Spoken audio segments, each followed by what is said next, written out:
Francis Nganou shocked the sporting world back at the end of last October. On his professional boxing debut, written off and almost ridiculed by many, very nearly toppled the sport's lineal heavyweight champion. It was a performance that surely established him as planet Earth's ultimate fighting machine.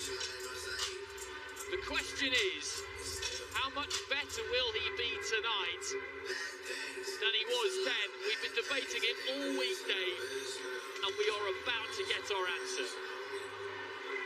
I expect him to be much better. I expect him to have seen the videos back numerous times, the experience he had over 10 rounds with the best man on the planet, and I want to see the improvements. I want to see improvements in attack.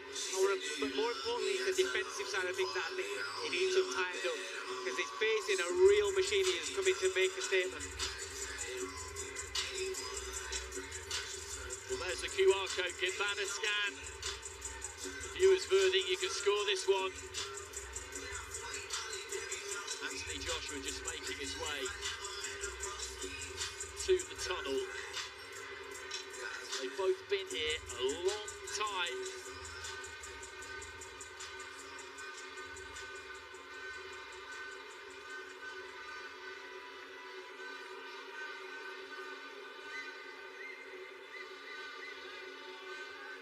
And now making his entrance to the ring, AJ Anthony Joshua.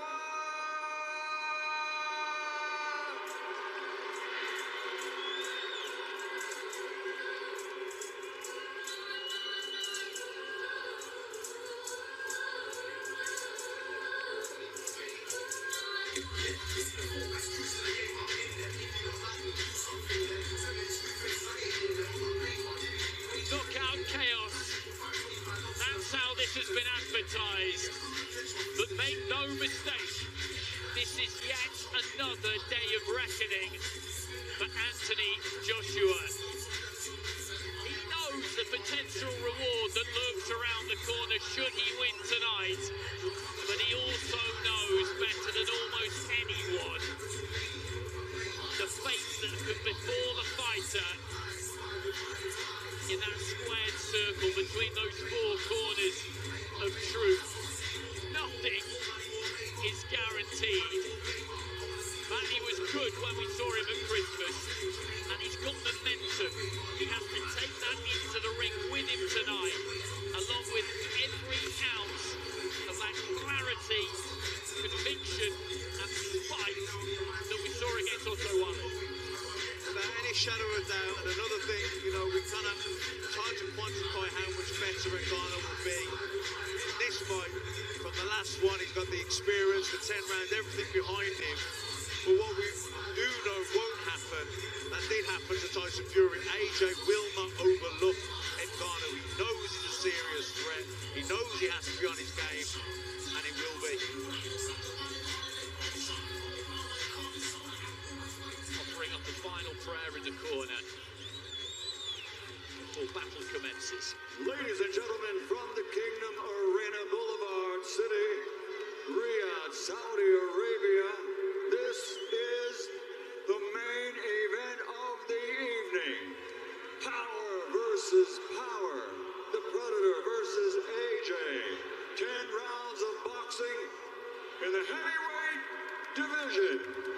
And it's all brought to you by Frank Warren for Queensberry Promotions and Eddie Hearn for Matchroom Boxing in conjunction with Riyadh Season, National Event Center, the General Entertainment Authority, Gold Star Promotions, Gimmick, and Zilla. And ladies and gentlemen, special thanks to those that make this all possible. The custodian of the two holy mosques, King Salman bin Abdulaziz Al Saud, His Royal Highness, the Crown Prince Mohammed bin Salman, and His Excellency, Chairman of the General Entertainment Authority, Turkey Al Sheikh. This This contest sanctioned by the British Boxing Board of Control, General Secretary Robert Smith, steward in charge, Robin Smith. The three judges assigned, all from the United States, Glenn Feldman, David Sutherland, and Fernando Villarreal, and also from the United States, the referee in charge of the action, Richard Gonzalez. And now, the fighters are in the ring and the officials are ready. So for the thousands in attendance and the millions watching around the world, from the Kingdom of Saudi Arabia, ladies and gentlemen, let's get ready to rumble!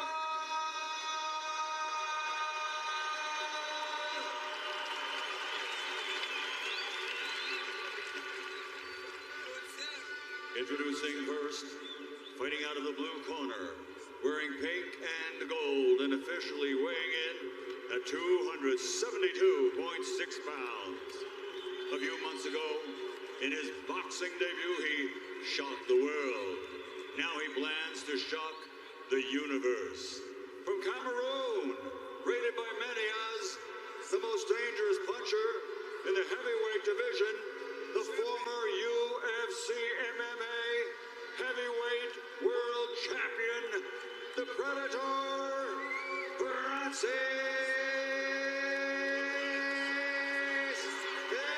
Nganou.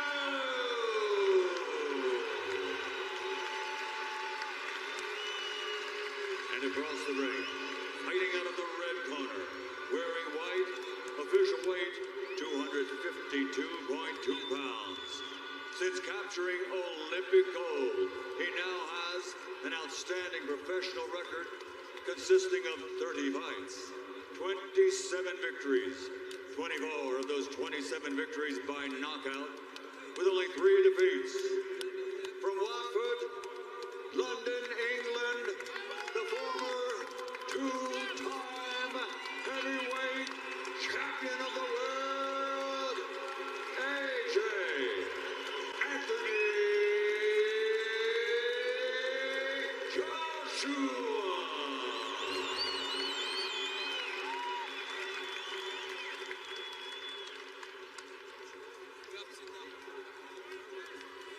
Gentlemen, you received instructions in the dressing room. I expect a good, clean fight.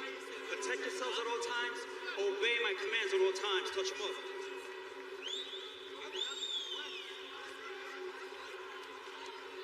So here we go, final instructions from the referee.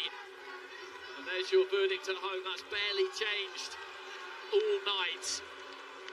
The moment of truth is upon us.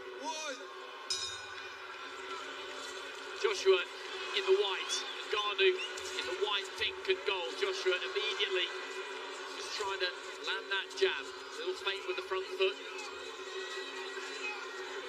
Just pokes out that lead hand. And Nganou, as we saw against Fury, is composed. He's got decent fundamentals. There's no panic in him, which you would expect of an athlete of his stature, and he has got this incredible reach on him. He's shorter in height than Joshua. He's got an inch on him in reach, something which caught Tyson Fury out, he admitted to us this week. Wide open down the left side though, and Nganou, AJ's got to double up from that jab, or jab the head, jab the body, and then bang that right hand straight in. He'll catch him. Keep pulling back with the left hook. Does open right hand, then Nganou is. Well, he steps in there, tries to let that left hand go, led off with the right, and then flung in a left hook. He's sharper. He's definitely sharper than the Fury fight. But as you say, that he's got that same sort of gap down with the shoulder separation for the left hand. You can see a channel straight there for the right hand. Just caught Joshua on the top of the head with that left. Didn't have any impact. Joshua just dancing with a raining left jab to the body. Yeah, keep jabbing the body and then bring the right hand over the top. That's the shot that Joshua needs to be looking for. You can see the weight of the shots. Certainly southpaw here, Nganou. George Groves mentioned it in the studio about an awkward rhythm. Joshua's got to try and get the rhythm and the timing and that.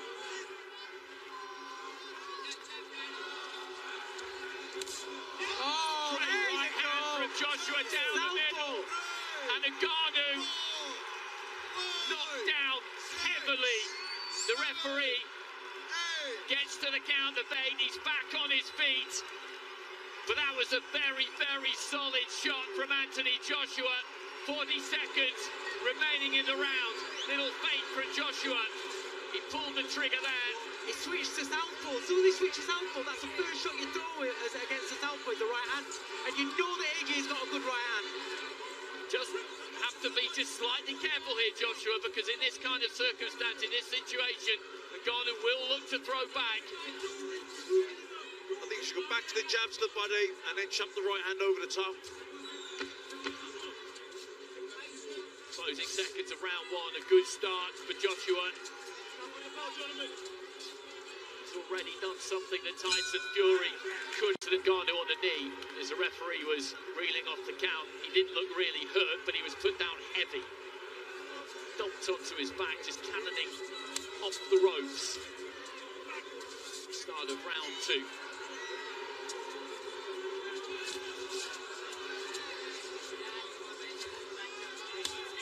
Still wide open down that left side, isn't he?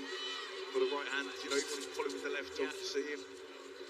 The feints from Joshua drew quite a big reaction from Nganou as well.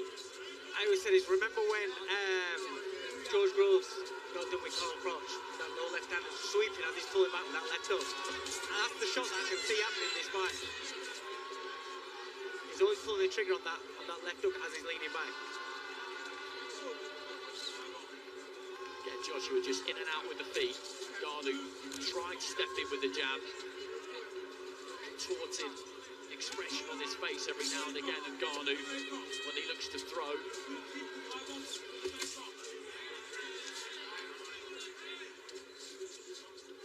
Again, the reaction from the feint there. Yeah, he's biting on these feints. Oh, shot! Right hand again there from Joshua. Straight onto the jaw of Nganou, then fell in behind it.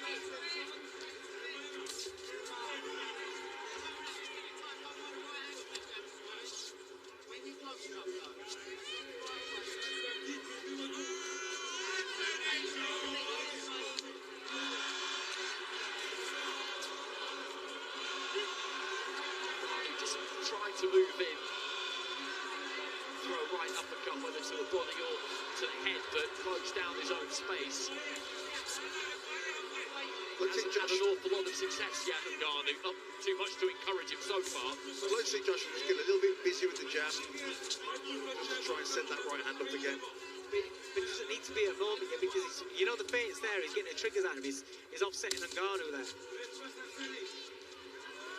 He's still dangerous. That's nice, up and down. Oh, wow, wow! Again there from Joshua, followed by a left, and down goes Nganou for the second time. Once again, he's up on a knee, and up at the count of 8. But he's finding this very difficult in there, Francis Nganou. Right hand landed solid, as did the left. Big right hand there again from Joshua, and the referee waves it over. That is a demolition job from AJ. Detonating that right hand. He has stretched out Francis Nganou. Referee Ricky Gonzalez waves off the count and instantly calls a halt to the bout. The winner by knockout victory, establishing himself as once again the dominant power puncher in the heavyweight division, the fighting pride of Watford, London, England, former two-time world champion AJ Anthony Joshua.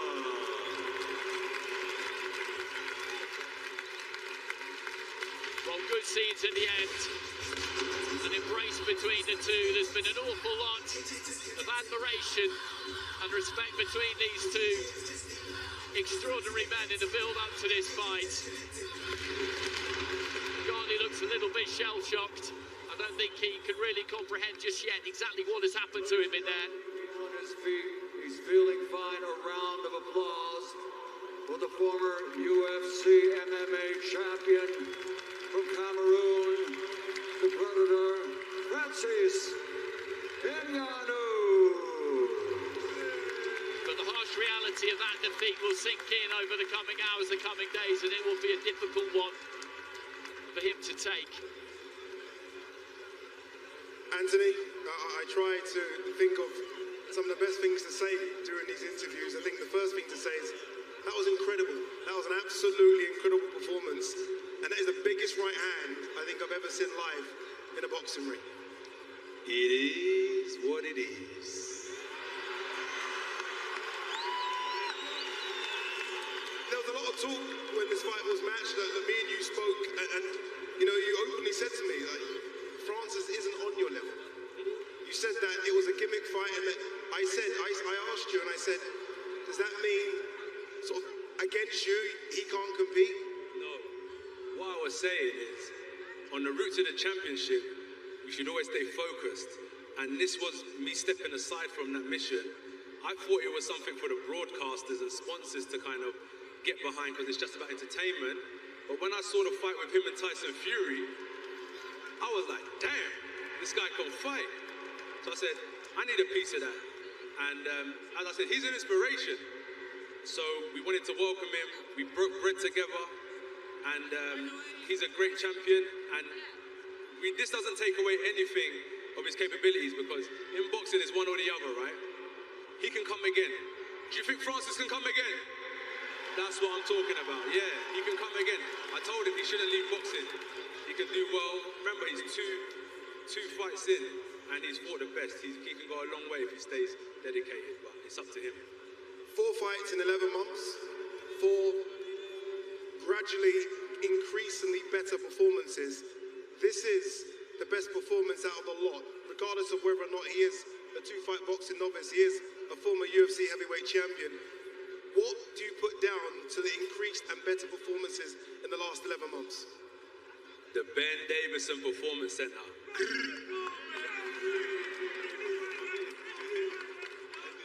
And the Lee Wiley Performance Center with it as well, right? Two teams. You know who's there. You know who's there, and I appreciate them highly. Derek James, Rob McCracken, Angel Fernandez, Joby Clayton, Robert Garcia, Virgil Hunter, all these guys that I worked with, and it's helped me till this day. It's helped me till this day, really shaped me, and I'm still learning, still pushing. I'm just hungry, innit? Stay hungry and all that good stuff. 2-time former unified heavyweight champion. Do you feel like you're almost coming into your peak now, though? I don't know. Listen, this is the thing with boxing. You say, am I coming into my peak? It only takes one shot in heavyweight division. If that was me, you lot would have been saying, Joshua should retire, Joshua's finished. But what I'm trying to say is that you should always keep searching for better. I've got to say, Joseph Parker is one of my favorite fighters. He had it tough, been relentless, kept on pushing, and look at him now. So for me, I don't know if I'm coming into my peak. I'm just pushing day by day, and whoever knows where it will take me, I'm just doing it while I'm here, making the most of it. Because imagine in 5 years, I'm not going to be fighting anymore. It's all going to be said and done, and this will all be a distant memory, so I'm just trying to make the most of it. You said that you're on that train to becoming a 3-time heavyweight champion of the world. I know you want your gold back, don't you? This was almost a step away from that journey. You're now back on that journey, yes? You've got to speak to Eddie, Matchroom Boxing, of course, 258 Management, Ben Davison and the team, and they'll shape my future, man. I'm just here to fight.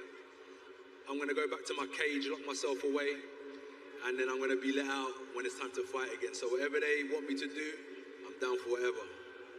What do you want to do? I just want to fight. Is that the winner of Fury Usyk next? Yes, it is. Let's bring in a man that can talk about making that fight happen, Eddie Hearn. Eddie, I mean, I know a lot of people say AJ's back, he's beyond back. This is, I think, the best Anthony Joshua we've seen for a long time, maybe even ever. You know, I'm so proud of him because there's a huge amount of pressure tonight. People talking about if he was to lose to Francis Ngannou, what would happen? He rolled the dice because His Excellency said, if we win this fight, we will fight the winner of Fury against Usyk. Okay? There was a show here in October. It was called The Battle of the Baddest to decide the baddest man of the planet. They shouldn't have done that in October. They should have done it tonight, because you're looking at the baddest man on the planet right there. You're looking at the #1 heavyweight in the world.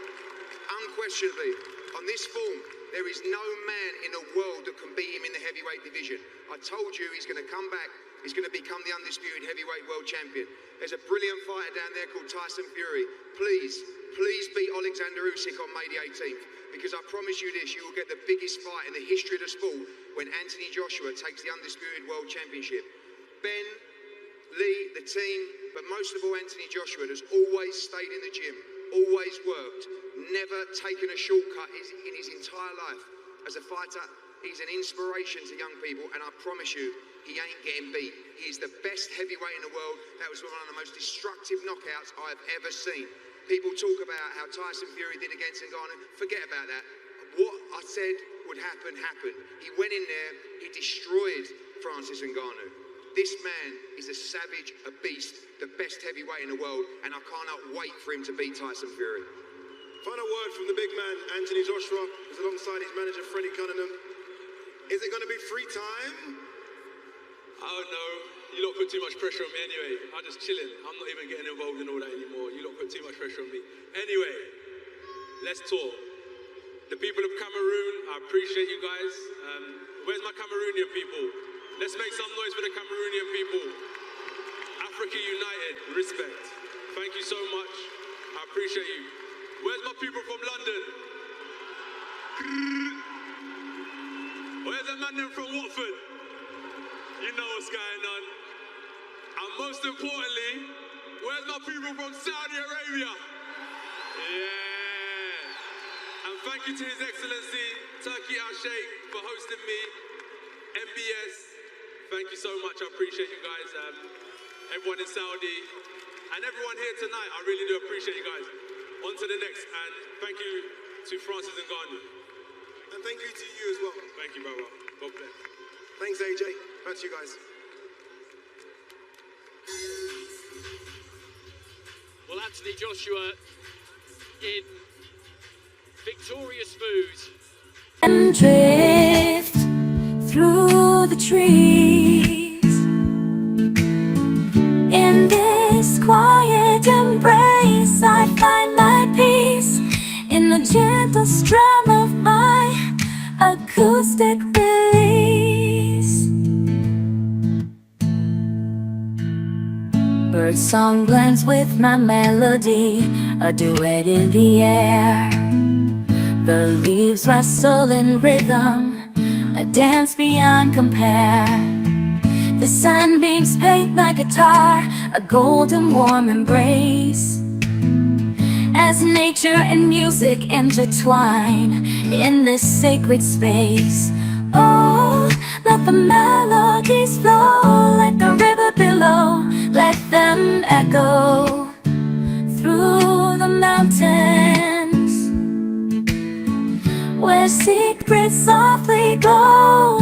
In this vibrant embrace, I'm part of the whole, one with the rhythm of nature, finding my soul.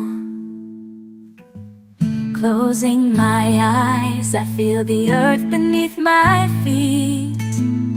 The wind whispers stories, secrets ever so sweet. Each drum a connection to the world around, a symphony of life where joy and peace abound.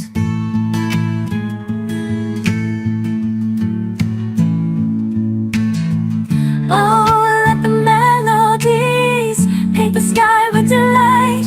Let them carry my spirit, soaring ever so high. In this harmonious embrace, I'm forever free, one with the universe, eternal peace. As the sun dips low, painting the sky in hues of gold, the music fades, but the memory takes hold. A reminder of peace, found in nature's embrace. A song of connection, forever etched in this place. In the warmth of the morning sun, I sit beneath the sky, my fingers strumming softly as melodies fly. The whisper wind carries my words afar, through fields of green and the twinkle of stars.